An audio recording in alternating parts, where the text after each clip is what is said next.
What happens when absolute power corrupts absolutely? Emperor Caligula, one of Rome's most infamous rulers, is remembered not just for his tyranny, but for the most shocking sexual practices ever recorded in history. In this video, we explore the brutal and twisted ways Caligula used power to control, humiliate, and terrorize, revealing the dark side of an emperor who transformed pleasure into a weapon and the palace into a place of fear. From the secrets of his private chambers to the public spectacles that stunned Rome, these are the atrocities that history almost forgot. Viewer discretion is advised. This is a historical exploration, not sensationalized entertainment. What truly happened behind the closed doors of the Imperial Palace? Emperor Caligula, a man whose name has echoed through history as the embodiment of excess, cruelty, and unrestrained ambition, is remembered not merely as a ruler, but as a figure whose private life became the stage for some of the most infamous acts in Roman history. To the citizens of Rome, he was once a young emperor full of promise, a beacon of hope after the tyrannical and suspicious reign of Tiberius. Yet those who lived closest to him, the senators, the elite families, and even his own household, would experience a reality far darker than any rumor or legend could capture.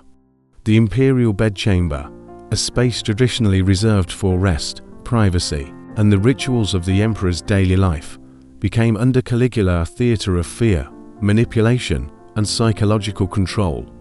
Ancient sources, though sometimes conflicting and undoubtedly colored by bias, describe the emperor's private chambers as spaces where absolute power met intimate vulnerability, where those who entered were subject to the whims of a man who considered neither law nor custom an obstacle. It was a place where even the most sacred bonds of family could be violated, and where privilege offered no protection against humiliation. Caligula's family, especially his sisters and close relatives, reportedly fell victim to the emperor's obsession with control and dominance. Allegations from ancient historians, like Suetonius, suggest that he pursued sexual relationships with his own sisters, acts that scandalized even the most decadent circles of Rome. Whether these accounts are entirely factual or exaggerated for political reasons, they reveal the pervasive fear and moral disorientation that characterized his private life. The Imperial Palace, a symbol of Rome's grandeur, became an arena in which the most intimate family bonds were tested, manipulated, and, in many accounts, broken. Those who should have been safe and protected were instead made instruments of the emperor's desires, demonstrating the terrifying reach of his authority. But the darkness of the imperial bedchamber extended far beyond familial boundaries. Noble women, daughters of senators, and members of Rome's most influential families often found themselves ensnared by the emperor's coercive influence. These women were placed in impossible situations where refusal could mean exile, loss of property, or political disgrace. Chroniclers suggest that Caligula wielded sexual manipulation as a tool to assert dominance, ensuring that compliance was not simply expected, it was enforced. The emperor's palace, in this sense, became not just a private home, but a microcosm of the larger political dynamics of Rome, where power, fear, and desire were inseparable. Servants, attendants, and guards played critical roles in this environment. They were both witnesses to and enforcers of the emperor's control. Rumors of secret chambers, hidden passageways, and private alcoves spread quickly, instilling fear in those who served. The knowledge that one could be observed or reported at any moment created a climate of constant tension, where loyalty was demanded not only to the office of emperor, but to his personal caprice. Every conversation, every glance, and every interaction could be interpreted as defiance, with consequences ranging from disgrace to exile or death. Psychologically, living under such a ruler was a form of torment. Ancient accounts suggest that the constant threat of humiliation, the impossibility of securing privacy, and the unpredictable nature of Caligula's whims created an atmosphere of persistent anxiety. Those who were close to him were forced to navigate a complex web of fear, favor, and uncertainty. The emperor's bedchamber, ostensibly a place of personal retreat, became a crucible in which trust was impossible and survival depended on unerring obedience.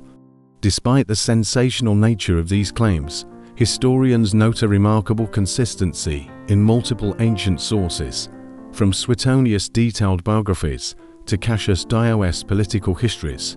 Across these accounts, a clear pattern emerges. Caligula's private life was inextricably linked to his political and social dominance. His actions within the palace walls, whether entirely accurate or amplified through rumor, demonstrate how absolute power can distort morality, erode social norms, and weaponize even the most personal aspects of life. The emperor's bedchamber also served as a testing ground for what some might call theatrical cruelty. While the palace itself glittered with wealth, artistry, and architectural splendor, behind closed doors, it was a place of intense psychological drama. Those summoned to the private chambers quickly understood that power and intimacy were intertwined, that disobedience could result in ruin, and that the most ordinary gestures could be transformed into tests of loyalty, fear, or subjugation. By exploring the dark secrets of Caligula's private life, we gain insight not only into the emperor himself, but into the society he ruled. The combination of wealth, absolute authority, and unbridled desire created a unique environment where human dignity could be suspended, and where fear, manipulation, and coercion became tools of governance as much as instruments of personal satisfaction. The stories of his imperial bedchamber illuminate the complex and often disturbing intersection between power and human behavior, and remind us that history's most infamous rulers often leave their mark not only on the state, but on the souls of those closest to them. This first step into the shadows of Caligula's reign is essential to understanding the broader narrative of his rule. The palace was more than a residence. It was a stage upon which the interplay of pleasure, fear, and authority played out in ways that would define his legacy. Every whispered rumor, every enforced compliance, every act of intimidation within these walls contributed to a culture of terror that extended far beyond the private chambers, shaping the experiences of Rome's elite and casting a long dark shadow over the empire. In the end, the emperor's bedchamber reveals a fundamental truth about absolute power. It does not merely command obedience, it corrupts, it distorts, and it can turn even the most intimate spaces into arenas for domination and psychological control. Understanding the secrets, fears, and dynamics of Caligula's private life is crucial to understanding the reign that would become synonymous with cruelty, excess, and the perils of unchecked authority. While many remember Caligula for his private excesses, some of the most shocking aspects of his reign were the ways in which he transformed personal indulgence into a public display of power. Unlike rulers who kept their desires behind closed doors, Caligula brought them into the open, staging events where pleasure, dominance, and fear converged in ways that stunned and terrified Rome. To witness the emperor's whims was to confront the reality of absolute authority, a ruler who understood that the theater of power could be just as devastating as armies and laws. Ancient historians repeatedly emphasize Caligula's fascination with the effect his actions had on others. Suetonius, in his Lives of the Caesars, recounts banquets where the emperor would invite the wealthiest and most influential citizens, only to orchestrate situations that publicly humiliated them. One such banquet involved a senator who had resisted Caligula's political favor.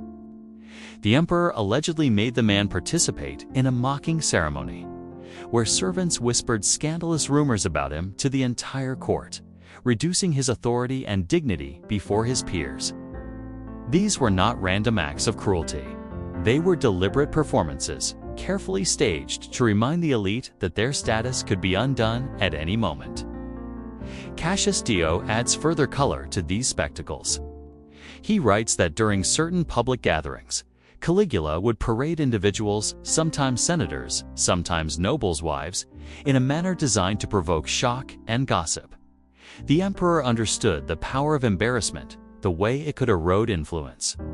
and how public humiliation could bind his audience in a web of fear. Every gesture, every comment was measured for maximum psychological impact, turning the private vulnerabilities of the powerful into instruments of authority. The emperor's public spectacles were supported by an intricate network of palace staff, guards, and attendants. The Palatine Palace itself was a labyrinthine structure of corridors, secret chambers, and high vantage points. Guards were strategically posted to ensure compliance and to observe guests, while attendants whispered instructions and managed the flow of events. This infrastructure allowed Caligula to manipulate situations with precision. A misstep by a senator could be immediately noticed, reported, and punished, while the emperor remained the unchallenged focal point of control. The palace, with its opulent halls, grand dining rooms, and hidden passageways, became not just a residence, but a stage upon which every social interaction was infused with tension and fear. Caligula's spectacles often blurred the line between amusement and punishment. Banquets might begin as displays of wealth and abundance, with tables groaning under exotic foods and rare wines, only to shift into calculated scenes of embarrassment for select guests. Nobles could be compelled to participate in bizarre games or rituals that, while outwardly entertaining, carried an undercurrent of threat. Even the most politically savvy senators found themselves vulnerable. Social etiquette, wealth, or political skill offered no protection against the emperor's unpredictable demands.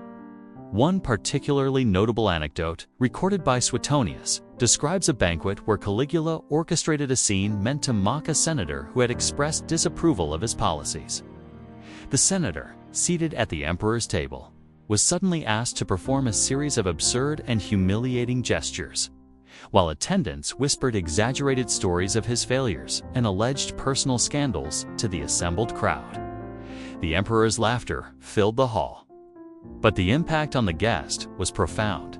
His reputation was publicly undermined, and the audience left with the unmistakable message that defiance carried consequences beyond the political realm. These spectacles were not limited to the upper echelons of society. On occasion, members of the general populace could witness public ceremonies in forums or open courtyards where Caligula's power was enacted theatrically. Processions, announcements, and public entertainments were infused with elements of threat, eroticized spectacle, or social humiliation, reinforcing the idea that authority could reach into every level of Roman life. The combination of opulence and intimidation was a masterclass in psychological control, ensuring that both elite and common citizens understood the extent of the emperor's dominance. Attendants and guards were caught in a delicate balancing act.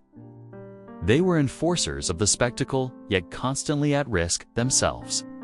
Failure to comply with the emperor's exacting standards could result in immediate punishment, exile, or death. The palace corridors were lined with those who had learned to move silently, anticipate the emperor's desires, and witness acts of humiliation without interfering. In effect, the entire household became part of a complex theater of power, where everyone, from the most trusted aide to the newest servant, was complicit in maintaining the emperor's authority, willingly or through fear. The psychological impact of these spectacles on the witnesses cannot be overstated. Senators and nobles returned home haunted by the knowledge that at any moment, they could be summoned to participate in similar events. Families worried about the social standing of their daughters and wives. Servants feared inadvertent missteps, and courtiers learned that obedience was survival. The emperor's pleasure, carefully crafted into public display, was a weapon as sharp as any sword, and those who observed it became both audience and victim.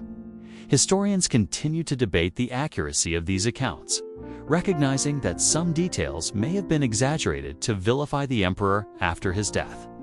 Yet the consistency between sources like Suetonius and Cassius Dio suggests a pattern. Caligula's public spectacles were a strategic fusion of entertainment, intimidation, and social engineering. The emperor transformed private desires into public authority, teaching the elite of Rome that no one could resist him without consequence. Through these spectacles, we see how sexualized power and political dominance intertwined in Caligula's reign. Pleasure, pain, and fear became inseparable elements of governance. The emperor's whims were enforced not by law alone, but by the theater of public humiliation and spectacle. Participation, voluntary or coerced, became both a marker of favor and a test of loyalty, ensuring that the emperor remained at the center of every social, political, and private interaction. Witnessing these events was an exercise in survival. Senators and nobles learned quickly that to refuse, hesitate, or display discomfort could result in social ruin or worse. Caligula's mastery lay in making the audience complicit. Their participation validated his authority, while their fear reinforced the spectacle's power. The emperor had discovered a cruel yet effective method of governance, where pleasure and intimidation intertwined to create an environment of absolute control. As we examine these public spectacles, it becomes evident that they were not mere excesses of a capricious ruler. They were calculated displays of dominance, psychological warfare enacted through luxury, theater, and social manipulation. Every banquet, party, and gathering was both a performance and a lesson, teaching Rome's elite that the emperor's desires were law, and that the consequences of disobedience could extend far beyond the private chambers. The legacy of these spectacles endured long after Caligula's reign. Senators and nobles carried memories of humiliation and fear, influencing their interactions, alliances, and decisions for years to come.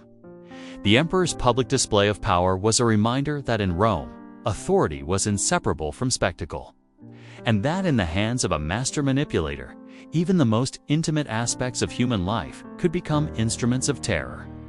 By understanding the theater of Caligula's public spectacles, we gain insight into the broader psychology of his reign. Here, pleasure, power, and pain were not merely personal indulgences. They were tools of governance, meticulously orchestrated to maintain dominance over an entire empire. For those who witnessed it firsthand, the experience was unforgettable, a testament to the lengths one man could go to transform authority into art, manipulation, and fear.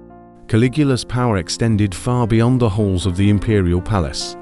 For him, intimacy, desire, and marriage were not private matters. They were instruments of authority, tools for manipulating Rome's elite, and weapons in a political game where family, loyalty, and reputation were constantly at stake. Under his reign, the bonds of marriage were fragile, social hierarchies could be overturned in an instant, and the most intimate relationships became arenas of control. Ancient historians describe a ruler who understood the power inherent in sexual relationships. Suetonius recounts numerous instances in which Caligula interfered directly in the marriages of the noble families of Rome. Wives and daughters were sometimes coerced into unions or liaisons designed to satisfy the emperor's desires, strengthen his political position, or humiliate rivals. In these acts, Caligula weaponized sex, transforming personal relationships into tools for domination, leverage, and intimidation. Forced marriages were one of the most chilling ways the emperor exerted control.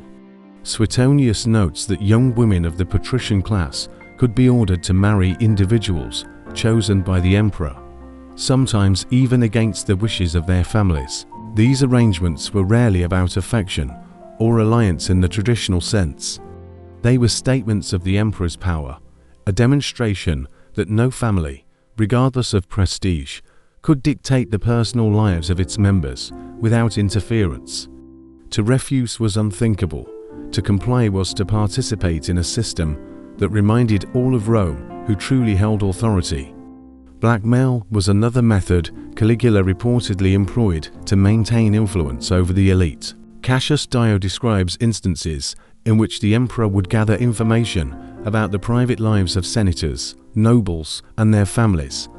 He would then exploit this knowledge to ensure obedience, silence opposition, or manipulate political outcomes. A secret lover, a minor indiscretion, or even a rumor could become a tool to enforce compliance. The emperor's ability to turn personal secrets into instruments of control added a layer of fear and uncertainty that permeated every interaction within Rome's upper echelons. In addition to coercion and blackmail, divorce was another tool in Caligula's arsenal. Families who fell out of favor or displeased the emperor could be ordered to dissolve marriages, sever alliances, or reshape familial bonds according to his whims. These interventions destabilized social structures, leaving families vulnerable to disgrace, loss of wealth, or political marginalization. In effect, the emperor's personal desires dictated the course of personal and political life for Rome's elite. Caligula's manipulation extended even to his closest relatives. Historical accounts suggest that he pursued relationships with sisters, nieces, and other female family members, crossing boundaries that were considered sacred, even in Rome's decadent society. Whether these accounts are fully factual or amplified by hostile sources, they illustrate the emperor's understanding that sexual control could reinforce political dominance. Intimacy was never private under Caligula. It was always a tool of authority, a mechanism for bending others to his will. The psychological impact of these manipulations was profound. Families lived in constant anxiety, never certain when the emperor might intervene in their personal lives. Noble women had to navigate a complex web of fear, compliance, and political calculation, aware that defiance or hesitation could lead to social ruin. Senators and male family members were similarly ensnared, understanding that their influence, property, and even physical safety could be jeopardized by private indiscretions or perceived disobedience. Palace life facilitated these interventions. The Palatine Palace, with its intricate corridors, private rooms, and secluded gardens, provided the emperor with endless opportunities to monitor, manipulate, and coerce. Attendants, guards, and household staff played essential roles in transmitting messages, observing interactions, and ensuring compliance with the emperor's commands. Every visit to the palace carried the possibility of an unexpected demand, a sudden decree, or an imposed alliance, reinforcing the notion that survival depended on obedience and discretion. The use of marriage and sexual manipulation as instruments of power also had political implications. By controlling alliances and relationships, Caligula could weaken potential rivals, reward loyal supporters, and maintain dominance over influential families. The emperor's whims became the law of personal conduct. Even the most prominent senators or generals had to account for how their private affairs might affect their standing with the emperor. In this sense, Caligula's interference in marriage and intimacy was not only personal, but deeply political. Accounts from both Suetonius and Cassius Dio suggest that Caligula derived satisfaction merely from the acts themselves, but from observing the effects on others. The humiliation, tension, and fear he engendered were central to his enjoyment of power. He transformed relationships into psychological instruments, making every family, every household, and every social connection a stage upon which his dominance was enacted. The blend of personal indulgence and political strategy created a climate of perpetual uncertainty, where no one could claim immunity from the emperor's reach.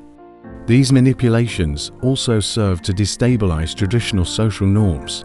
In a society that valued honor, lineage, and familial reputation, the emperor's interventions created unpredictability. The elite learned that their authority over domestic matters could be overridden at any moment. They were forced to negotiate with fear, compliance, and political calculation, understanding that survival often depended on anticipating the emperor's desires before they were even articulated. Through these acts of coercion, blackmail, and manipulation, Caligula redefined the nature of authority in Rome. Sexual control became inseparable from political control, marriage and family became tools for enforcement, and the private lives of the elite were rendered public instruments of the emperor's will. The psychological weight of this system extended beyond individual households, shaping the behaviors, alliances, and fears of the entire Roman elite. By examining the weaponization of sex and marriage during Caligula's reign, we gain insight into a ruler who understood that power was not merely enforced through law, decrees, or military might. Authority could also be exercised through intimacy, manipulation, and fear, making every personal relationship a site of control.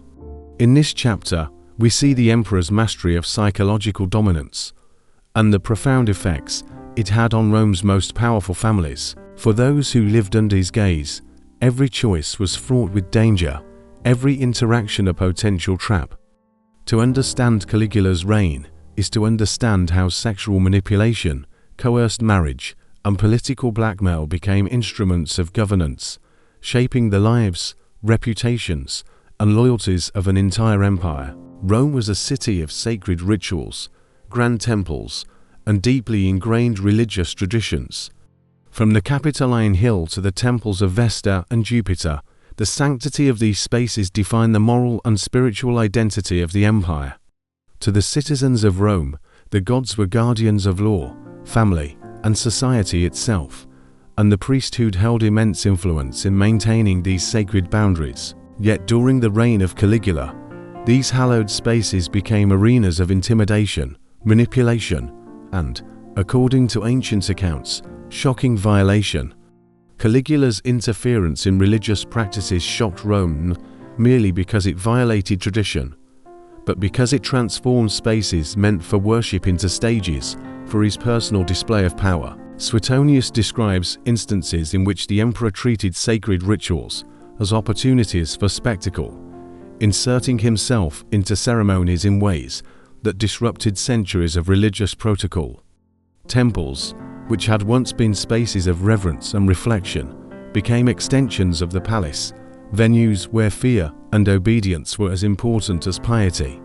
One particularly infamous anecdote involves the Temple of Jupiter on the Capitoline Hill. According to Cassius Dio, Caligula ordered that the statue of Jupiter, one of Rome's most sacred icons, be treated as if it were a living participant in his court.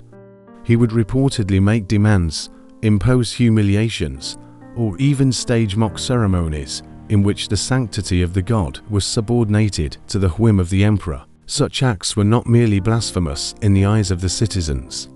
They were deliberate demonstrations of the emperor's ability to control the sacred as easily as he controlled the profane. Caligula's desecration extended beyond symbolic acts. Temples, altars, and sacred precincts sometimes became locations for gatherings in which the emperor flaunted his authority over traditional structures of power, including the priesthood. Priests, who had long been respected arbiters of moral and spiritual law, found themselves coerced, humiliated, and forced to participate in ceremonies that violated their own beliefs. These acts created tension between the emperor and the religious elite, undermining centuries of tradition and challenging the moral foundations of Roman society. Ancient sources suggest that Caligula's actions in sacred spaces also had a psychological impact on ordinary citizens. Public rituals, festivals, and processions, events that were meant to honor the gods, became platforms where the emperor's desires and caprices took precedence. Witnesses were confronted with the unsettling reality that the emperor could disrupt sacred rites at will, transforming devotion into spectacle and fear. The sanctity of temples, once a refuge from politics and coercion, was no longer guaranteed. Accounts from Suetonius highlight the emperor's audacious treatment of Vesta's temple. Vestal virgins, who held a revered position and symbolized the moral integrity of Rome, were reportedly coerced into acts that undermined their sacred status. Whether through forced attendance at imperial entertainments, imposition of humiliating rituals, or direct intimidation, Caligula's behavior in these spaces exemplified his understanding of fear as a tool of power. The desecration of sacred sites was both literal and symbolic, a demonstration that the emperor's authority superseded divine law and human custom alike. Cassius Dio adds further detail, noting that Caligula often staged public ceremonies that blurred the line between religious devotion and political intimidation. During festivals or temple gatherings, the emperor would impose his presence and demands in ways that destabilized long-held hierarchies. Senators and nobles, who once felt secure in their religious roles or privileges, were compelled to comply with acts that violated their conscience and dignity. The psychological impact of this manipulation enforced the emperor's supremacy. Even the gods, or at least the rituals dedicated to them, were subject to his control.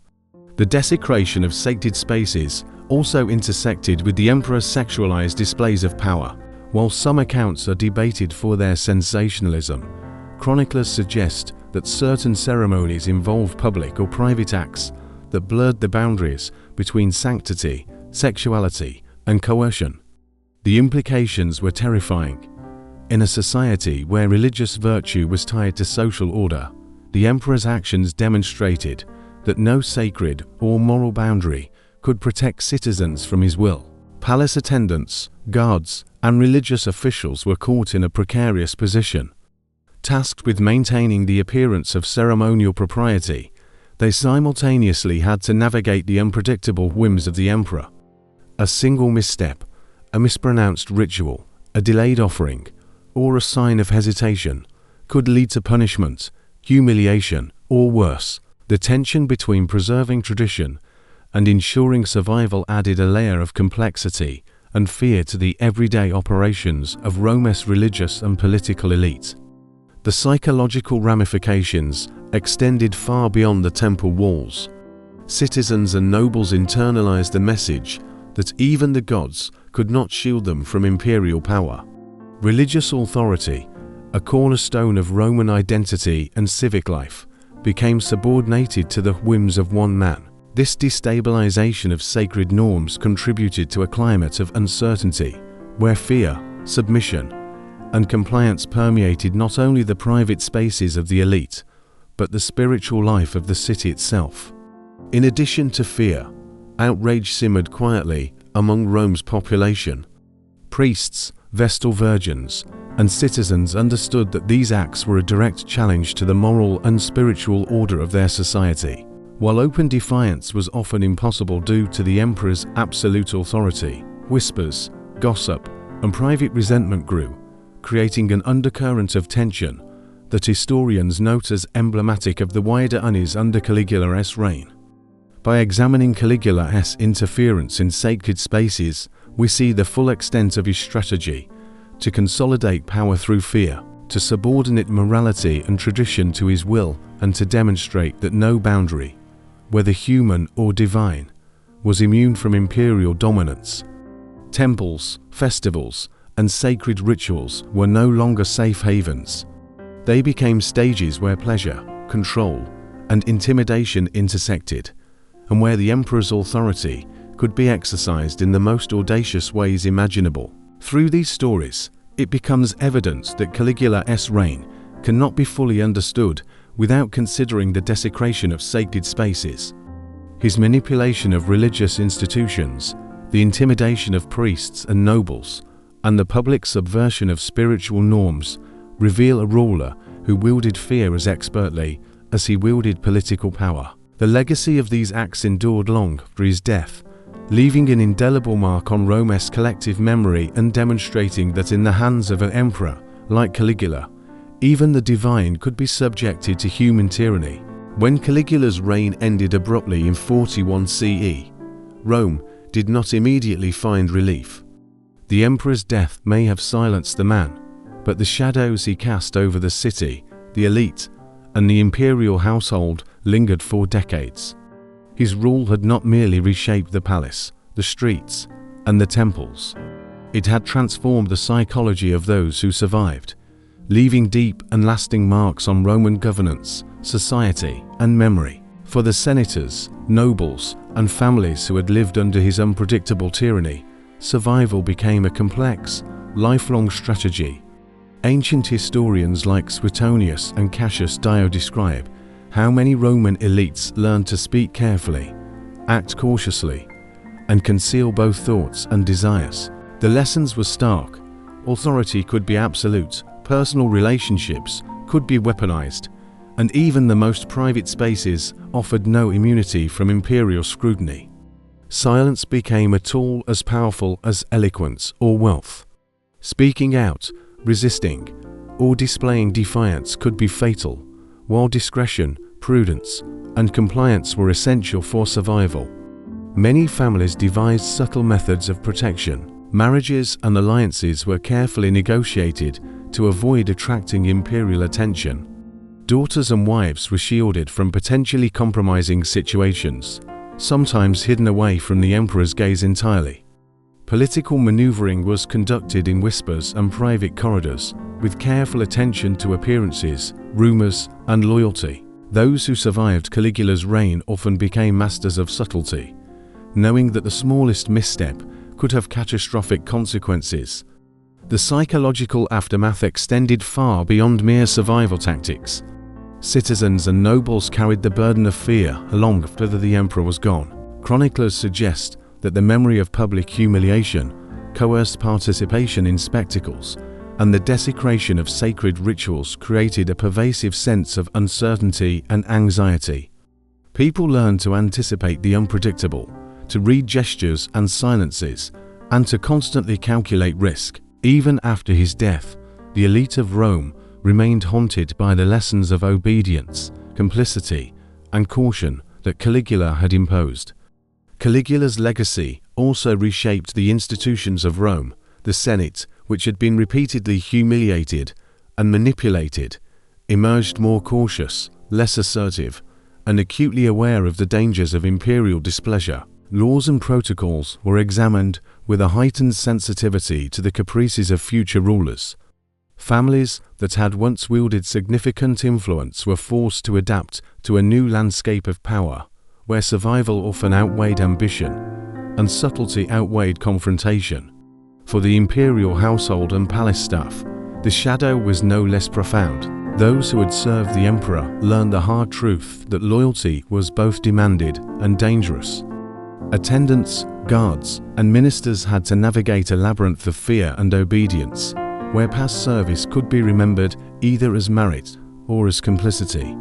The line between victim and enabler was blurred, leaving many haunted by guilt, fear, and a cautious approach to authority that persisted for decades. Even the ordinary citizens of Rome felt the long shadow of Caligula. The memory of public spectacles, desecrated temples, and coerced elites became part of the city's collective consciousness. Tales of the emperor's cruelty and excess circulated as warnings, cautionary narratives that shaped public expectations of imperial behavior. The fear he inspired was not limited to those who had witnessed his actions firsthand. It became embedded in cultural memory, a lesson about the extremes of absolute power. Historians also note the enduring political influence of his reign. Caligula's actions, though widely condemned, set precedents for how future emperors might wield fear and spectacle as instruments of authority. The psychological tools of manipulation, humiliation, and public display were studied, adapted, and in some cases refined by those who came after him. His reign, terrifying as it was, became a dark blueprint for the exercise of imperial power. Reflecting on the long shadow of Caligula, we see that his impact was not measured solely by acts of violence or indulgence, but by the transformation of Roman society and governance itself. Fear became a currency, silence became a strategy, and survival became a sophisticated practice requiring vigilance, discretion, and psychological acuity. Those who endured learned that power could extend into every corner of life, public, private, and sacred, and that human relationships, family ties, and personal honor could all be manipulated by one man's will. The emperor's reign also left a lasting mark, the way history would remember him. Suetonius, Cassius Dio, and other chroniclers preserve stories of excess, cruelty, and manipulation merely as sensational accounts, but as lessons for future generations. Their writings emphasize that power, when combined with obsession and caprice, can warp morality, destroy social norms, and leave psychological scars that outlast any physical violence. In conclusion, Caligula's long shadow is defined by the tension between fear and survival, spectacle and discretion, indulgence and control. His reign teaches that absolute power, unchecked by law or conscience, does more than oppress bodies. It shapes minds, behavior, and the very fabric of society. Those who lived under him became masters of subtlety and caution, navigating a world where silence was often safer than speech, and where the memory of past horrors guided every decision. Even centuries later, the lessons of his rule resonate. Modern historians, scholars, and storytellers continue to study Caligula not only for his notorious acts, but for the enduring psychological and societal consequences of his reign. By examining the strategies of survival and the long shadow he cast, we gain insight into the complexities of absolute power, the resilience of human beings under tyranny, and the haunting reality that the effects of fear and control extend far beyond the moment, shaping societies long after the ruler is gone. Caligula's story ends with death, but the silence he imposed, the survival tactics he forced, and the legacy of fear he created endured. The shadow of his rule reminds us that power, when wielded without restraint, is not merely destructive in the moment, it reshapes history, memory, and the very psychology of those who live under it.